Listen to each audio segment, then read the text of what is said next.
तो supreme court के decision के बाद जो है अरावली पर सुप्रीम कोर्ट का डिसीजन आया, उसके बाद ही जो है प्रोटेस्ट स्टार्ट हो गया है अरावली सेव अरावली को लेकर के। अब हम इसके मामले को जानेंगे क्या है ये मामला। चलिए देखते हैं सुप्रीम कोर्ट का डिसीजन।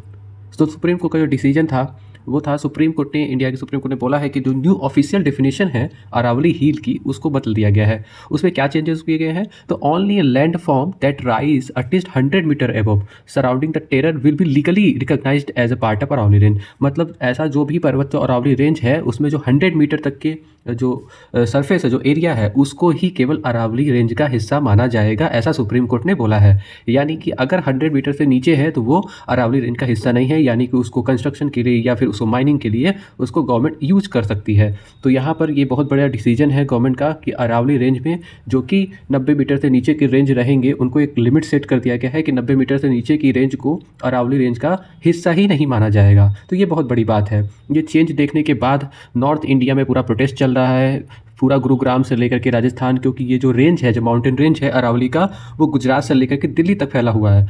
और ये बहुत ही इंपॉर्टेंट है। एनवायरमेंटलिस्ट जो है वो भी कम्युनिटी ग्रुप में वो भी प्रोटेस्ट कर रहे हैं, बहुत सारे लोकल पॉलिटिशियन हैं वो भी प्रोटेस्ट कर रहे हैं और सुप्रीम कोर्ट के डिसीजन को गलत बताया जा रहा है। चलिए समझते हैं पूरा मामला क्या है।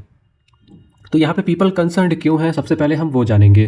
जो एक्सपर्ट हैं, जो इन्वायरमेंटलिस्ट है, वो क्या बोलते हैं इसके बारे में, उससे हम देखेंगे। तो यहाँ पे जो है ऑलमोस्ट 90% जो हिल का एरिया है, लाइक राजस्थान के अंदर, मतलब ये फैला है गुजरात से लेकर के दिल्ली तक, लेकिन जो ऑलमोस्ट 90% हिल एरिया है जो कि राजस्थान में है, वहाँ पर जो 100 मीटर का थ्रेशोल्ड है वो नहीं मिल पा रहा है। यानी कि जो 90% जो मतलब रेंज है वो 100 मीटर के थ्रेशोल्ड जिसने सुप्रीम कोर्ट ने सेट किया है उससे नीचे ही है। तो यानी कि राजस्थान में ये बहुत बड़ा खतरा है कि वहाँ पे प्रोटेक्शन को लेकर के, इन्वायरमेंटल प्रोटेक्शन, बायोडाइवर्सिटी प्रोटेक्शन को लेकर के वहाँ पे खतरा बना हुआ है।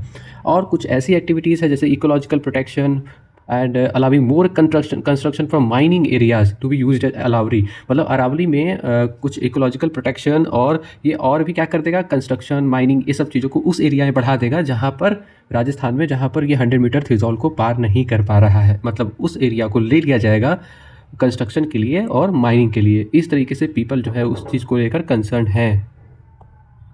आगे हम बात करेंगे। यहाँ पे अगर हम बात करें अरावली रेंज जो है, यहाँ पे ये है हमारा अरावली रेंज। अरावली रेंज ये है जो कि गुजरात से शुरू होता है, लगभग 650 से 700 किलोमीटर का गुजरात से लेकर के पूरा फैला हुआ है दिल्ली तक। तो जो इसका अरावली रेंज का ईस्टर्न पार्ट है, यानी कि इधर वाला हिस्सा, ये फर्टाइल लैंड है, और ये जो वेस्टर्न पार्ट है उधर पूरा थार डिज़र्ट है, यानी कि डेजर्ट एरिया है और सेमी डेजर्ट एरिया है। बट उसका ईस्टर्न पार्ट जो है वो फर्टाइल है। तो एक ये बाउंड्री बना लेता है, यानी कि जो डेजर्ट है, डेजर्ट वाले एरिया को एक्सपेंड करने से बचा लेता है इधर। मतलब फर्टाइल लैंड में मिक्स होने नहीं देता है, फर्टाइल लैंड को ख़राब नहीं होने देता है। तो ये अलग हिस्सा करता है। अब बहुत सारे माउंटेन रेंजेस हैं इसके अंदर पे, जैसे आप एक माउंट अबू है, एक इनका पिक है, उसको मतलब इंपॉर्टेंट हिल स्टेशन है वहाँ पर, तो वो भी उसी का पार्ट है। इसका जो हाईएस्ट पीक है माउंट शिखर। चलिए हम ये समझ लेते हैं, आगे देखते हैं कि अरावली इम्पॉर्टेंट क्यों है इतना, ऐसा लोग प्रोटेस्ट क्यों कर रहे हैं इसको लेकर के, क्यों इम्पॉर्टेंट है हमारे लिए अरावली। तो अरावली माउंटेन जो है one of the oldest mountain range है पूरे वर्ल्ड में। ये बहुत इंपॉर्टेंट लाइन है कि ये सबसे पुराना ओल्डेस्ट माउंटेन रेंज है पूरे वर्ल्ड में। तो ये इंपॉर्टेंट, और ये फैला कहाँ से है, गुजरात से लेकर दिल्ली तक पूरा फैला हुआ है। गुजरात से दिल्ली तक, और कौन कौन सा स्टेट कवर करता है, तो हरियाणा, राजस्थान, गुजरात सबको कवर करता है, दिल्ली तक जाता है, लगभग 650 kilometre from Gujarat to Delhi. अब इकोलॉजिकली अगर देखा जाए हम, तो अरावली जो है act as a natural barrier against desertification. ये एक नेचुरल बैरियर बनाता है डिजर्टिफिकेशन को लेकर और प्रिवेंट करता है, जैसे मैंने बताया, eastward expansion of Thar desert into fertile Indo-Gangetic plain. मतलब ये जैसे अरावली रेंज है अगर ये, तो ये वाला जो है वेस्टर्न पार्ट हो गया, ये वाला हो गया ईस्टर्न पार्ट हो गया। तो वेस्टर्न पार्ट जो है ये पूरा थार डेजर्ट है, इधर ये पूरा थार डेजर्ट है, और इधर पूरा फर्टाइल लैंड है।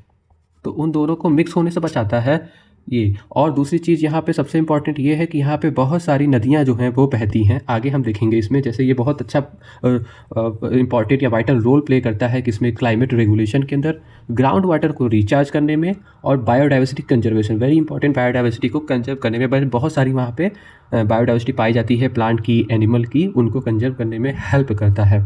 सेवरल इंपॉर्टेंट रिवर है, जैसे चंबल रिवर है, साबरमती है, लूनी है। बहुत इंपॉर्टेंट रिवर है चंबल, साबरमती और लूनी, जो कि इसी अरावली रेंज से ही निकलती हैं। यानी कि उनको सपोर्ट सिस्टम कौन प्रोवाइड करता है, तो अरावली।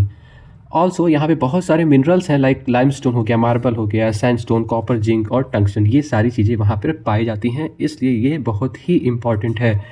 तो अभी जो मुद्दा चल रहा है सेव अरावली का, तो हमें भी अरावली को सेव करना चाहिए और सुप्रीम कोर्ट को अपने डिसीजन पे फिर से एक बार सोचना चाहिए कि क्या ये सही है, हमारे बायोडाइवर्सिटी के लिए सही है, क्या हम बायोम को बचा रहे हैं। और भी बहुत सारी चीज़ें जो लोग प्रोटेस्ट कर रहे हैं वो लोग कमेंट करें या कमेंट करके बताएं कि क्या स्टेप लेना चाहिए सुप्रीम कोर्ट को इसके ऊपर।